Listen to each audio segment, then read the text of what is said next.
Hey, what's going on YouTube? It's your boy Taz Zoda, your favorite anime fiend. Today we're going to be reacting to top 10 visually animated fights in anime. It's going to be a couple animes I haven't seen, so it can put me on with some animes. Hopefully it can put y'all on with some too if you haven't watched it either. But yeah, man, let's go and get into it. Before I get into it, I know I just said I'm going to get into it. It's been a while it's been like 3 months since I made a video. I know it's been a long time. I always say that I'm going to keep making videos and I always stop, man. But sometimes life smack a nigga in the face. Shit, I just been doing a lot of shit lately, man. But goddamn phone trying to fuck with me and shit, so. Sakuga. Now, what is this Sakuga that I'm talking about? Technically speaking, it basically means animation. That's very mundane, right? But of course, that's not how we use it. And for the anime fan, Sakuga means impressive animation. And I mean impressive animation that can be considered a visual miracle. A recent example would be the most iconic scene in Demon Slayer. You know, the one that blew up the internet? Just so we can get it out of the way, Sakuga, in its colloquial term, refers to a scene or even a moment where the animation quality just elevates in quality, going full overdrive and driving the fan base nuts. So today, I'll be going through 10 of the fights in anime with the most breathtaking animation. However, I won't just be ranking them based on animation going. Number 10, we got Mob Psycho, I ain't watched this one yet.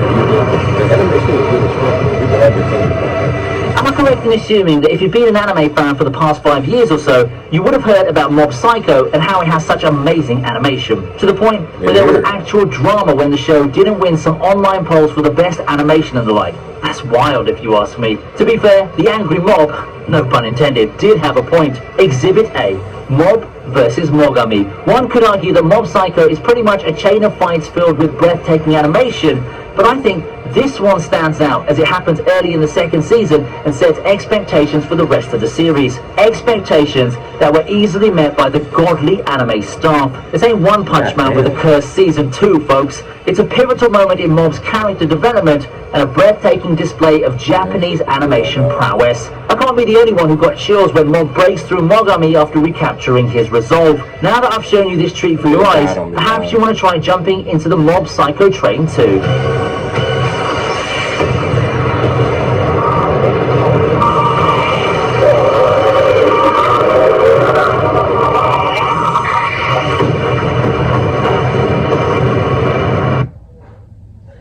Man, no, another reason, well, the reason why I haven't watched this show is because I never really knew how everybody looked. Like, when I first, the main character looked goofy as fuck. Like, whenever I would scroll past it on Crunchyroll or something like that, like, the main character looked goofy as fuck. So I was like, I thought I'd watch that. But then I had seen, like, it's the bald head that threw me off.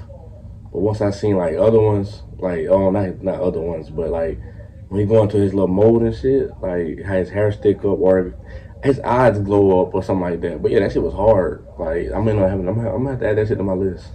Well, definitely. Fight from Castlevania? Yes, sir. I have not watched Castlevania. I ain't even gonna cap. Like, I haven't really been watching that many new animes. I've been, like, going back watching old animes lately. Just so I can, like, you know, like, I've been trying to finish One fucking Piece. I've been trying to finish Bleach. Reborn, the Hitman Mafia thing. Yeah, I've been watching that too. Like, I've been really just going back watching old animes. You know, just to, I don't know. I've been watching old animes lately.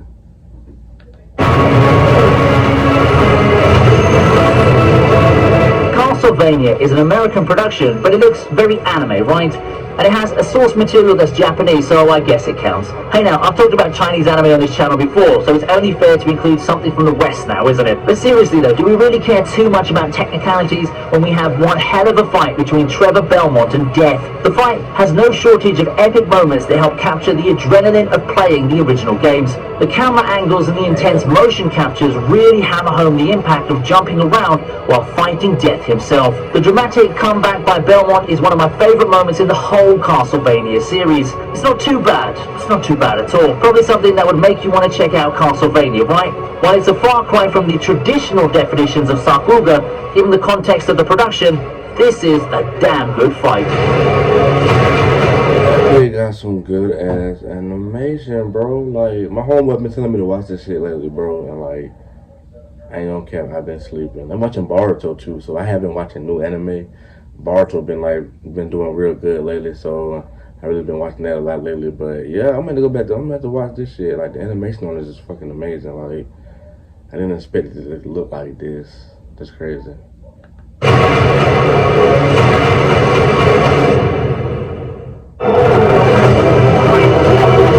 Now I did see this. Now this is my motherfucking shit right here. I think it's Hitori no Shida. Yeah, Hitori no Shida. This is my motherfucking shit right here. No cap.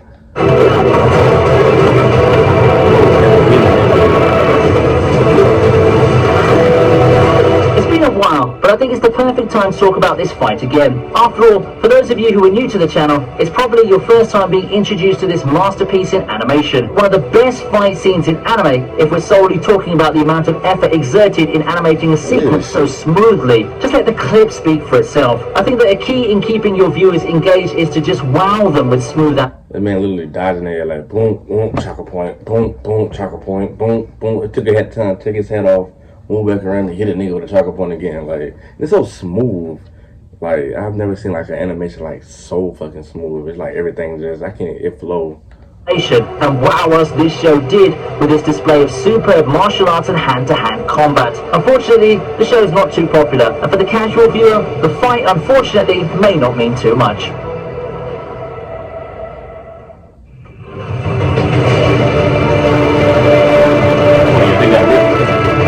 They finna get on this bad ass, bro. That clout was fucking his ass up. Like literally, man was just boom, boom, boom. Y'all finna see, I'm tripping.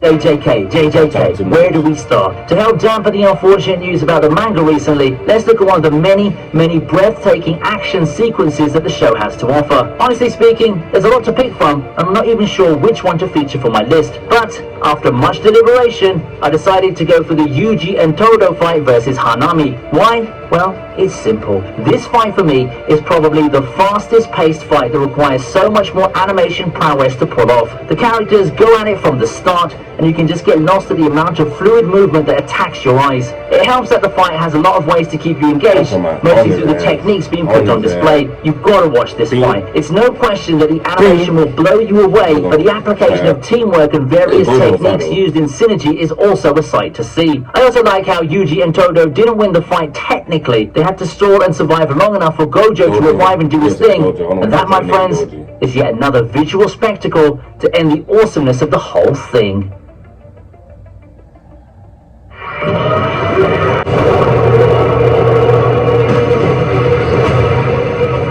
With a fight that has a foregone conclusion, there are a few things you can do to make it interesting. The biggest and easiest way, in my opinion, is to have the whole thing look so over the top to the point where the audience... Why the fuck? I don't know. I just don't know niggas want to throw hands like that, bro. Hold on, let me go back. With a fight that has a foregone conclusion, there are a few things you can do to make it interesting. The biggest and easiest way, in my opinion, is to have the whole thing look so over the top. Bro. Why the fuck are they throwing hands like that, my guy? Like, wow, see, this is why I haven't even got that far in One Piece. I said One Piece, I'm fucking tripping. One Piece fans, forgive me. I know y'all like to fry niggas on shit, just stupid shit for no fucking reason. But yeah, bro, One Punch Man, that nigga, bald head nigga, Caillou, that nigga. What's up with the fucking animation, bro? It's like these niggas not even fighting, bro. These niggas just like, what the fuck, bro? I ain't even finna watch that bullshit. That shit worse than goddamn. I can't even think of that trash ass shit right now, bro. But yeah, bro. That punch was nice as fuck when you hit bro ass, but like, there's what the it was like y'all literally trying to grab each other and y'all are fucking missing. Point where the audiences will remember it for years to come. That, my friends, is how I'll evaluate Saitama versus Boros. We all know Saitama's going to win this one anyway, so the question is a matter of... You hear what he said? We already know Saitama is going to win it anyway. That's another reason why I haven't watched this fucking show. What's the point of watching a show about a nigga who can one punch any fucking thing? It's just what I like. Like, that's versus some Goku shit. Like, what's the point? You know, when I first started watching it, I did enjoy it a little bit, but I probably didn't make it past episode 4. So, yeah, it got boring quick. How is he going to win? How is it going to look? Well, if attacks as over the top as the ones Boris threw is your thing, you've come to the right place. Watching the fight again, I could almost feel the impact from Boris's attacks that seem more than capable of planetary destruction. In the end, Boris's trump card is no match for Saitama's serious punch, and we put an end to this chapter of One Punch Man in probably the most visually impactful way possible.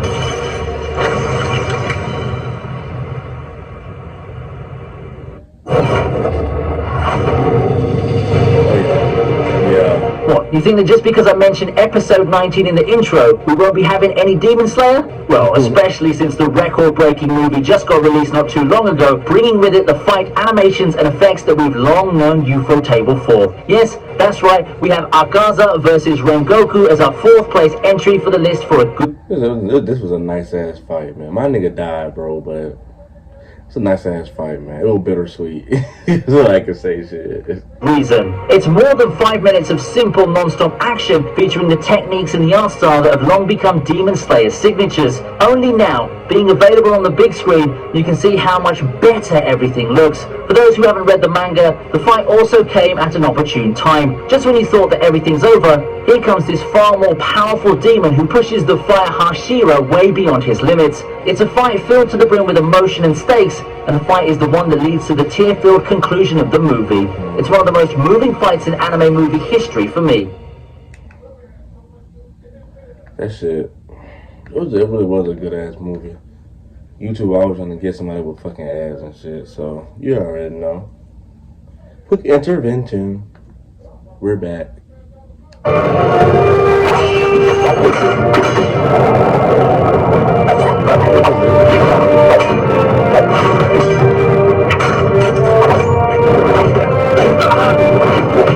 We've got more theatrical productions coming up, and this is a fight that I've spent quite a lot of time talking about. Hey, I can't help it because it's really that good. We're talking about the climax of Sword of the Stranger. To be fair, most of the movie's fight scenes can qualify, as you can see with that early sequence of Luo Lang soloing those poor falls. However, I got a lot more into it when the time for the final battle came. Sword of the Stranger stands out from the other titles on this list because it's one of the titles that doesn't involve those supernatural powers or whatnot, just good old swordsmanship. And it's fights like these that must be so well animated in order to captivate the audience. I really do love anime. You don't have to always have powers in the anime, which is why, like, even they're talking about sword anime, but when it comes to like the CN volleyball or haiku or what I forgot what that's called, but it's like a little basketball anime and not Kuroko's basketball. Them niggas got godlike fucking powers if you really think about it. Like basketball wise, niggas shouldn't be able to do that shit.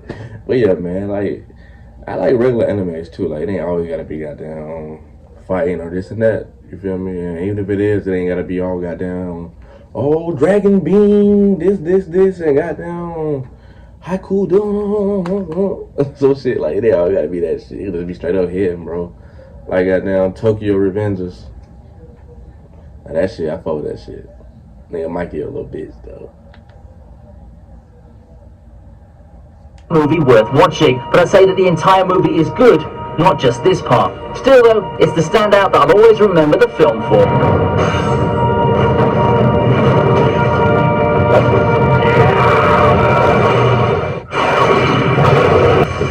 Beautiful. I'm talking about how you do it. Beautiful animation, exquisite. Beautiful it looked. I like to think that the animators are kind of in the same boat. At the top of the list is none other than, you guessed it, Saber versus Ryder and Shiro.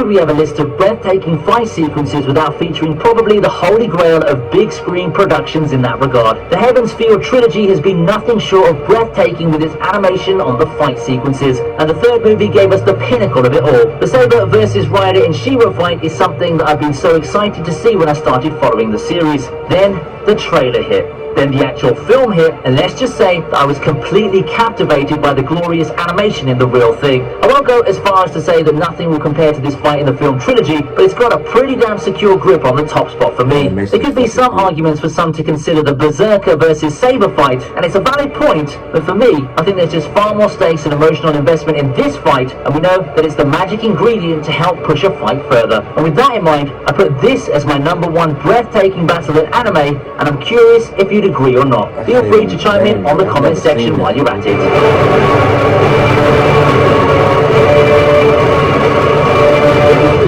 That brings us to the end of this list. If you... That's the end of the video, bro. But it's just like, wow. Golly, I'm going to watch that shit, man. But yeah, man, that was the top 10 visually amazing fights in anime. I don't know if it's from this year.